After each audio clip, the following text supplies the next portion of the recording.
Assalamualaikum warahmatullahi wabarakatuh. Saya Sinfa Najia, Prodi Hubungan Internasional, Fakultas Ilmu Sosial dan Ilmu Politik, Universitas Peradaban Bumiayu. Di sini saya ingin sedikit menjelaskan mengenai organisasi internasional.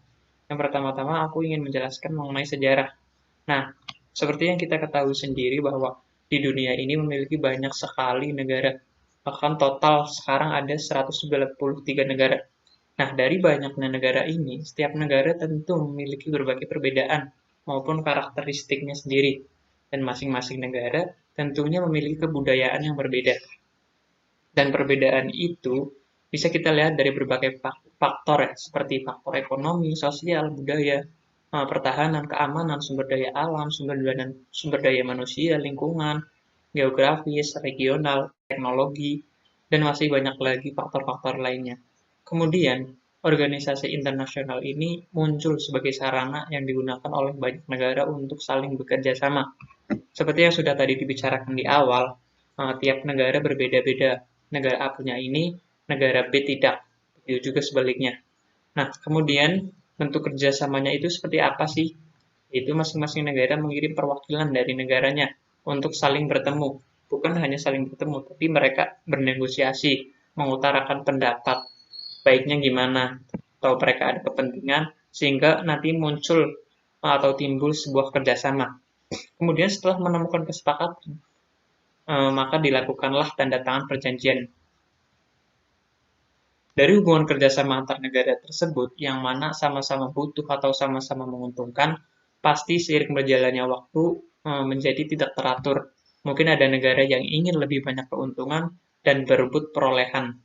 Maka dari itu dibentuklah hukum internasional. Nah, hukum internasional pada asasnya merupakan produk dari hubungan antar negara, baik melalui praktik yang membentuk suatu kebiasaan internasional ataupun melalui perjanjian-perjanjian internasional. Sebagai pemeran utama di dalam hukum internasional, suatu negara memiliki konsep kedaulatan. Nah, kedaulatan ini artinya suatu negara memiliki kekuasaan tertinggi.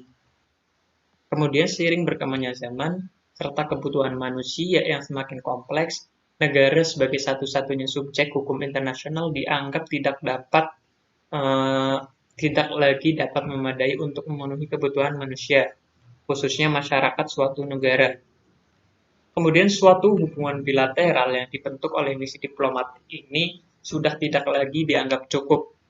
Masalah-masalah antara lebih dari dua negara bermunculan. Mengingat pengaturannya tidak lagi dapat diselesaikan hanya melalui perjanjian-perjanjian bilateral atau melalui saluran diplomatik yang tradisional saja, maka mulailah timbul pemikiran untuk mendirikan organisasi-organisasi internasional. Kemudian dalam membentuk organisasi internasional ini, negara-negara akan berusaha untuk mencapai tujuan yang menjadi kepentingan bersama, dan kepentingan ini menyangkut bidang kehidupan internasional yang sangat luas. Sejak pertengahan abad ke-17, perkembangan organisasi internasional tidak saja diwujudkan dalam berbagai konferensi internasional, yang kemudian melahirkan persetujuan-persetujuan, tetapi lebih dari itu, telah melembaga dalam berbagai variasi, mulai dari komisi, serikat, dewa, liga, persekutuan, perserikatan bangsa-bangsa, persemakmuran, dan lain-lain. Nah, proses perkembangan organisasi internasional yang sebegitu cepat ini sekaligus telah menciptakan norma-norma hukum yang berkaitan dengan organisasi itu. Kemudian membentuk suatu perjanjian yang disebut instrumen dasar dan instrumen pokok, atau yang biasa kita sebut anggaran dasar. Nah, organisasi internasional publik dan organisasi internasional private ini apa sih? Organisasi internasional publik merupakan organisasi yang beranggotakan negara-negara gitu. Kemudian sedangkan organisasi private ini beranggotakan bukan negara, melainkan badan atau lembaga-lembaga swasta yang ada di berbagai negara. Sekian informasi yang bisa saya sampaikan. Kurang lebihnya mohon dimaafkan. Wabillahi taufiq wal hidayah. Wassalamualaikum warahmatullahi wabarakatuh.